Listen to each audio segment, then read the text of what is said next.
ice cold, screaming people. Even just thinking about it makes me nervous. Yeah.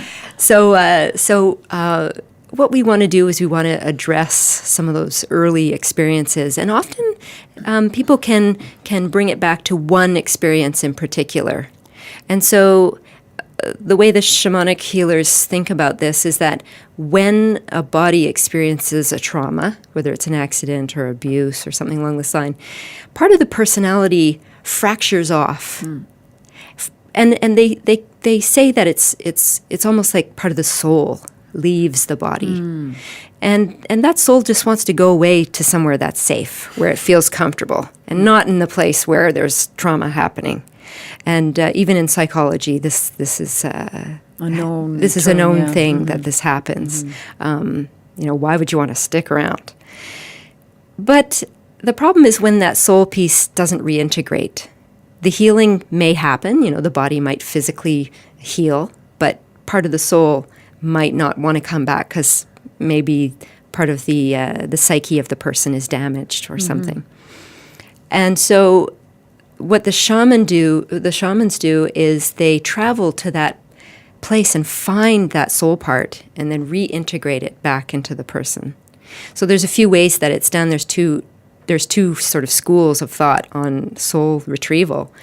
And the work that I've done is different than the other way. The other way, I'll explain it quickly. Basically, the shaman lays down beside the client, does a shamanic journey, which is something else I could talk about. Yes. Yeah. Does a shamanic journey to find that soul part, brings it back from non-ordinary reality, and then blows it back through the third eye, and blows it quickly and integrates it back into the person's soul. So the person has to be willing to accept it and to be open to doing this? Absolutely. Okay, great. Yeah, when a shaman is working on a client, it's really important that the client is open to this experience and asks for it. Yeah.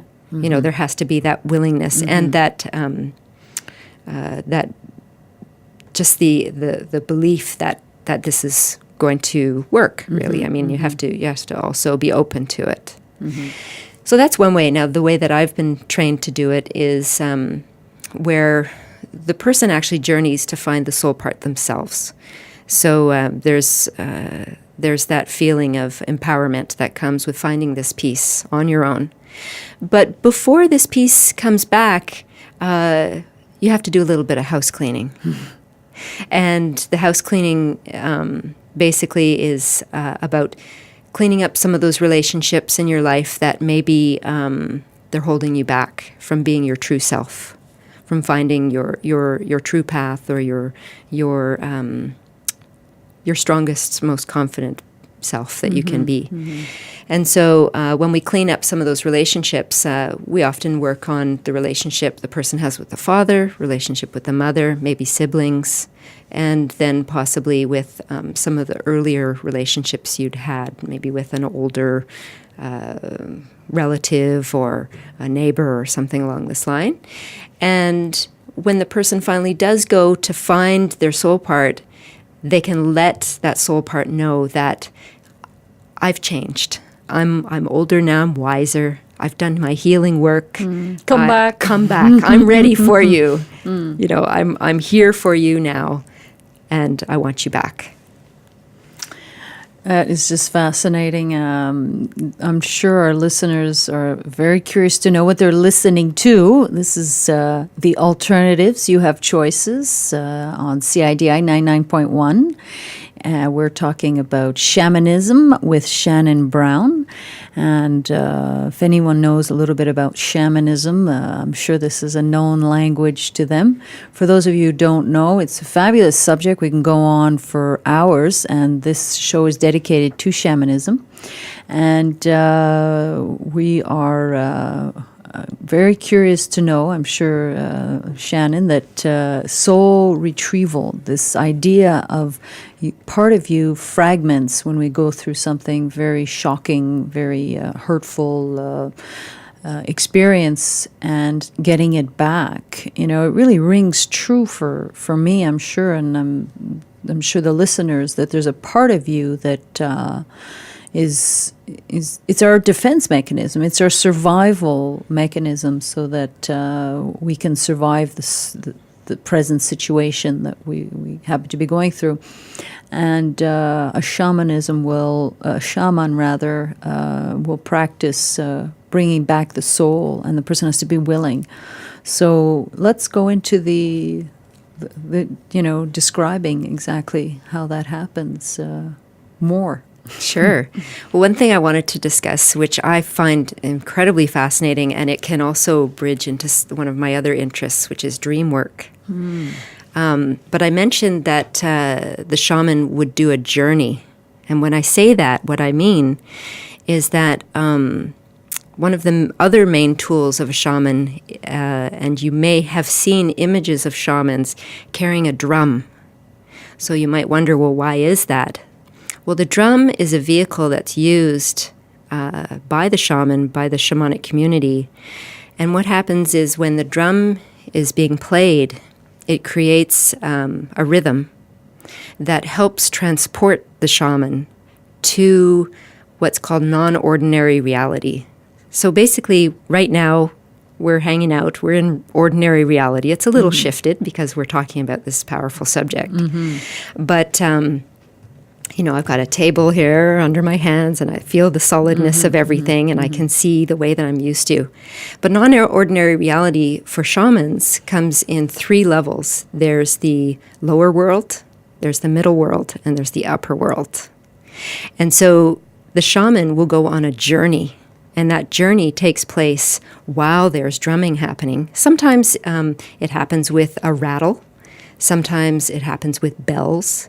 Sometimes shamans will reach these states through ecstatic dancing. Sometimes they can even get there through breathing or meditation. But what you're doing is you're shifting your brain pattern. And when it shifts, it can put you into a state that's almost like a dream. But you're able to work within that dream. It's almost like lucid dreaming. Lucid dreaming, yeah. Yeah. Yeah, because in our dreams, we have a lot of images that come up. So in this journeying, the shamanic journeying is similar, because you can go and see these images, but you don't interact with them necessarily. They're there, and you learn to interpret them. That's right. In dreams, we see them, we can interpret them, but we're not necessarily interacting with them unless we're lucid dreaming. And that's a technique that you can learn to be very present in your dream and to almost wake up within your dream and then be able to work with it. So the shaman is doing something called journeying. Some people who work in dreams, they call it active imagination. I follow a really fantastic dream worker called Robert Moss. And anyone who's listening who's interested in dreams, recommend very highly Robert Moss. Is he break down? Does he describe what each image or symbol might mean, or? It's more that he's one of the top experts in dreaming and dream work right now, and he's considered one of the top 10 shaman or shamanic practitioners in the world right now, even though his expertise is in dreaming. So what the shaman's doing when they're going into this journey is, because it's a lucid place, because they can interact, they may come across different animals there.